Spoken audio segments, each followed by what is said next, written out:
This afternoon they stay top, Motherwell second, Aberdeen drawing 1-1 at Rangers, they're third on 44 points.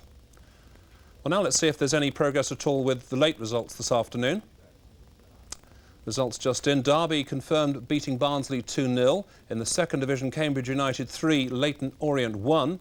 And in the Scottish League First Division, Dumbarton 2, St Mirren 3. And on to the pools news. 9 jackpot 1-all draws, 5 high-scoring draws and 5 no-scoring draws. So the 9 jackpot 1-all draws, the matches are 1, 20, 23, 25, 26, 37, 43, 52 and 53. And the 5 high-scoring draws, 16, 18, 28, 42 and 51. All the results are in. It looks like it could be a jackpot. And that's the news and sports so far today. Dave and I will be back with the latest at 9:20. Bye for now. Bye for now. Yeah.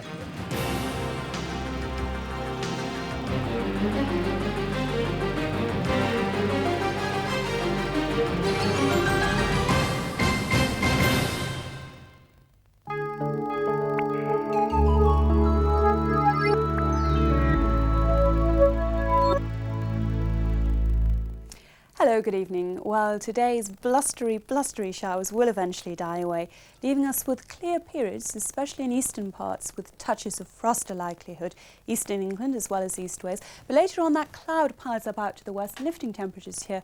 Along with that cloud comes, yes, even more rain. It's all eyes on that rain as we go into tomorrow morning, spilling ever eastwards. Some fairly heavy bursts, especially out to the west here. Wintry showers and the highest peaks in Scotland. During the course of the afternoon, very much more of the same. That rain getting across with a vengeance and hill fog adding to the gloom and doom in the southwest. Temperatures 10 to 12, that's 50 to 54. Add on the wind and it'll feel a lot colder. Here's the summary.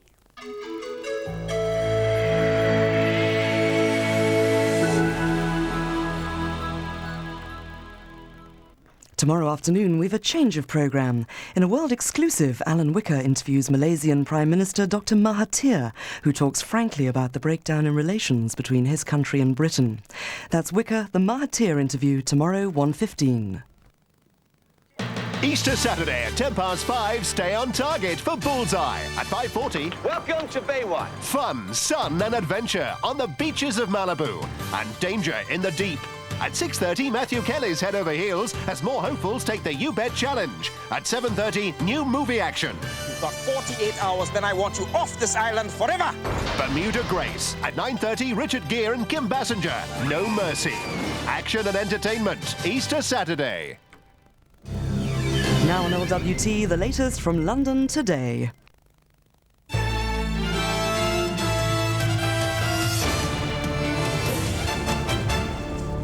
Good evening, I'm Anna Maria Ash. And I'm Graham Miller. This is London Today. In the news, police say they're not hunting a second gay serial killer. And in sport, Harlequins lose an extraordinary Pilkington Cup semi-final to Bath.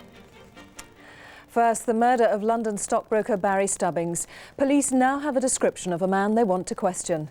Meanwhile, they've ruled out any connection between his death and another knife attack a few hours earlier. Simon Cumbers reports. The attack on 64-year-old bachelor David McKee at his East London flat was just hours before the murder of homosexual Barry Stubbings at his home 2 miles away. It was too much of a coincidence for the police to ignore, hence their initial caution and their warning to London's gay community.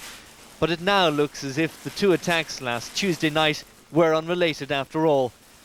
Mr. McKee is recovering at the Royal London Hospital. Despite his injuries, he's been interviewed by police and he's been able to name a suspect.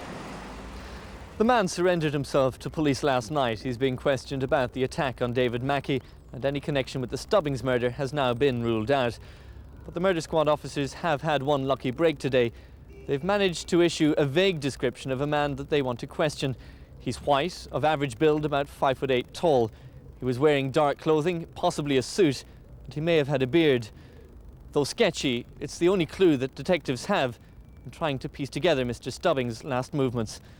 In East London, this is Simon Cumbers for London Today. Meanwhile, a man is being questioned about the murder of a divorcee in South London.